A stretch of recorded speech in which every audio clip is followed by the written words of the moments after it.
केंद्रीय कैबिनेट की बैठक यहाँ खत्म हो चुकी है, तो सीधा आपको लाइव लिए चलते हैं दिल्ली में, जहां पर बैठक आयोजित की जा रही है. Policy and whatever the policy incentives are there, those incentives will apply. There is no change in that. I don't want to comment on when the semiconductor 2.0 will come. Let us first focus on executing what we are doing. It's very important to focus on execution, because when we are starting a totally new industry, we must make sure that what we have taken in our hands must be completed properly. So that's why our focus is on execution. Please introduce yourself before passing question. I am Ravi Shankar Kapoor, freelance journalist. Mr. Vaishnav, how many jobs this India semiconductor mission has created in the last 3 years? I can give you the full details. We have to see semiconductor as a foundational industry, right?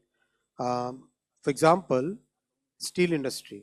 When steel industry gets created, the jobs in the steel industry are in themselves an important part, but the downstream jobs that they create, that again becomes a very important thing. For example, the entire electronics manufacturing sector is now employing about 25 lakh people.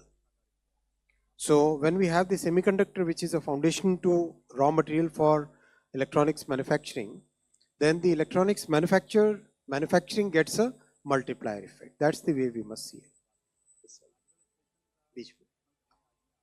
Now we इधर आ गए ना, अब इधर से second row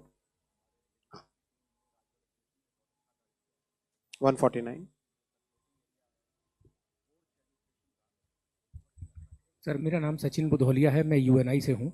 मैं ये जानना चाहता हूँ कि ये जो प्लांट आज जिसको अप्रूवल मिला है, ये इसका टाइमलाइन क्या है, ये कब बन जाएगा, कब प्रोडक्शन इसका शुरू हो जाएगा? 27 में इसका प्रोडक्शन शुरू हो जाएगा, 2027. 165. Thank you sir. Anita Chaudhary sir, Swadesh अखबार से. हम देख रहे हैं कि सेमीकंडक्टर्स में हम लगातार अपने एस्टैब्लिशमेंट को स्ट्रॉन्ग करते जा रहे हैं और अक्रॉस इंडिया फैलते जा रहे हैं. सेमीकंडक्टर्स की अगर बात करें, कोई भी डिवाइस और कोई भी इक्विपमेंट्स बनाने के लिए मेजर रोल प्ले करता है, जिसमें हम अभी तक सबसे ज़्यादा वीक थे, हम बाहर से ही लेते थे. स्पेशली इस मार्केट पे चीन का और कोरिया का वर्चस्व था. तो कब तक हम समझे कि भारत जो है इस स्मॉल डिवाइसेस को लेकर के अपने ऊपर अपने पैर के ऊपर खड़ा हो जाएगा, अपने बलबूते? काफ़ी तेज़ी से प्रोग्रेस हो रही है, और एक नई इंडस्ट्री को स्टार्ट करने में जितना एफर्ट लगता है वो सारा एफर्ट लगाया जा रहा है, और आप सक्सेस देख ही रहे हैं, और दुनिया को कॉन्फिडेंस भी बहुत आया है. एक जो बहुत बड़ी बात है वो है टैलेंट पे फोकस करना. तो टैलेंट पे फोकस करने के कारण बाकी दुनिया से एक डिस्टिंग्विश्ड हमारा प्रोग्राम है, और उसका बेनिफिट भी बहुत मिल रहा है. अभी डिज़ाइन में भी भारत की कैपेबिलिटीज़ बहुत बढ़ती जा रही है. जैसा कल एक जापानीज़ कंपनी ने अपना सेटअप किया डिज़ाइन यूनिट, और भी बहुत सारे डिज़ाइन यूनिट्स है देश में. आज के केवल कल वाले की खास बात ये थी कि इसमें 3 नैनोमीटर की डिज़ाइन हो रही है, जबकि अब तक 5 और 7 नैनोमीटर्स मोस्ट एडवांस्ड नोड्स की डिज़ाइन भारत में होती थी. अब 3 नैनोमीटर की डिज़ाइन भी होने लगी. तो एक तरीके से ये एक सिग्निफिकेंट प्रोग्रेस है, और इसको आगे बढ़ाते जाना है. या सेकंड रो में और कोई नहीं? Third row, we start from third row. That's it. Third 76. Sir, cabinet की आज की बैठक में क्या अपना परिचय भी दे दीजिए. मुकेश कौशिक हूँ, मैं दैनिक भास्कर से. कैबिनेट की आज की बैठक में क्या सारे कैबिनेट सहयोगियों ने प्रधानमंत्री को ऑपरेशन सिंदूर के सक्सेसफुल कंप्लीशन के लिए बधाई दी, और सेंस क्या था? देखिए, ऑपरेशन सिंदूर एक बहुत ही भारत की एक अस्मिता, भारत के हमारे आर्म्ड फोर्सेस का जो रोल रहा है, और जो एक डिसाइसिव लीडरशिप रही है, और एक जो नई डॉक्ट्रिन बनी है, उसका एक बहुत बड़ा एग्जाम्पल है. उसके ऊपर कई प्रेस ब्रीफिंग्स यहाँ पे हो चुकी है, मैं उसके डिटेल्स में नहीं जाऊँगा, लेकिन वाकई ये देश के लिए एक सराहनीय चीज़. मेरा रिक्वेस्ट रहेगा हम कैबिनेट के डिसीजंस पे फोकस करें. 13 number. Sir, Krishna Mohan Sharma, Bharat express से. एक जानकारी मुझे ये चाहिए, जैसे 6 अपने सेंटर्स खोले गए सेमीकंडक्टर्स के, तो स्टेट्स का चयन किस आधार पे किया जाता है? स्टेट्स का चयन एप्लीकेंट्स खुद करते हैं. थर्ड रो, इधर आ जाओ. 272. Thank you sir. Pradeep total news से सर, मेरा सवाल ये है, आपने ऑपरेशन सिंदूर का जिक्र किया था सर। नहीं, अभी और आप केवल नहीं, कैबिनेट पे ही सर सवाल तय करें। सर, उस पे जिस तरीके से फैसले लिए गए सरकार की ओर से और किस तरीके से आप आत्मनिर्भर बनाया कैबिनेट डिसीजन पे फोकस करें। 166। Good afternoon sir, Manohar Kesari, India News and News Access sir. Sir पहला स्वदेशी चिप कब तक आ जाएगा, क्योंकि हम लोग 6 प्लांट सेमीकंडक्टर का करने जा रहे हैं। पहला 2025 में प्रोडक्शन हो जाएगा। Fourth row.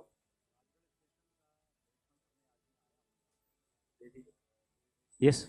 This is Pragya from Times Now. I just wanted to check with you whether government has taken any action on foreign media regarding fake news, sir. आज की कैबिनेट पे डिसीजन करो ना, it's not a press conference, it's a cabinet briefing. इस तरह fourth row. 45. Sir, could you speak about Jewar being chosen as the location for the setting up of this factory? And secondly, I wanted to check if the company has given any guidance in terms of operational rollout of chips from this factory. 2027 operational rollout. And Xever is basically it's up and coming industrial area.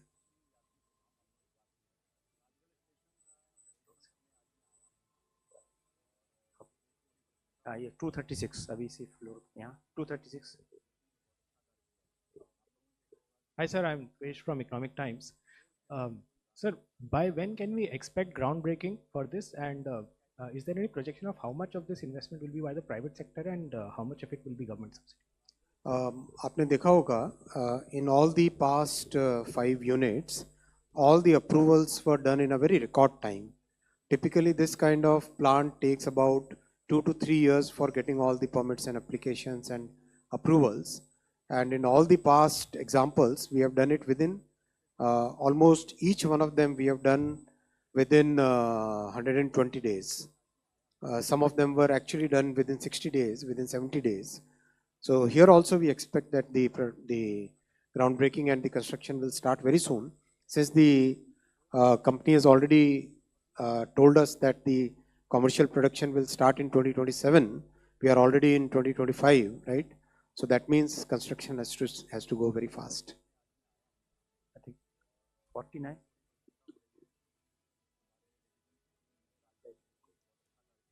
इधर कोई नहीं है ना? हाँ 247 ठीक है. Sir आपने अभी जिक्र किया टेक्नोलॉजी का और सेमीकंडक्टर का, एक और जिक्र किया कि हमारे टेक्नोलॉजी का इस्तेमाल सब जगह हम हो रहा है और बेहतर कर रहे हैं, और आपने ऑपरेशन सिंदूर का भी किया. हम कैबिनेट से नहीं पूछेंगे, ऑपरेशन सिंदूर का नहीं, लेकिन केवल हम जानना चाहते हैं कि हम टेक्नोलॉजी में क्या आने वाले दिनों में इतने उन्नत हो जाएंगे कि चाहे टर्की हो या फिर कोई अन्य कंट्री हो, वो हमें मात नहीं दे सकता. हम उनको हर क्षेत्र में पिछाड़ देंगे. डेफिनेटली टेक्नोलॉजी में लंबी छलांग लग रही है और बहुत सक्सेस भी मिली है. आप चाहे देखो स्पेस टेक्नोलॉजी हो, चाहे डिफेंस टेक्नोलॉजीज हो,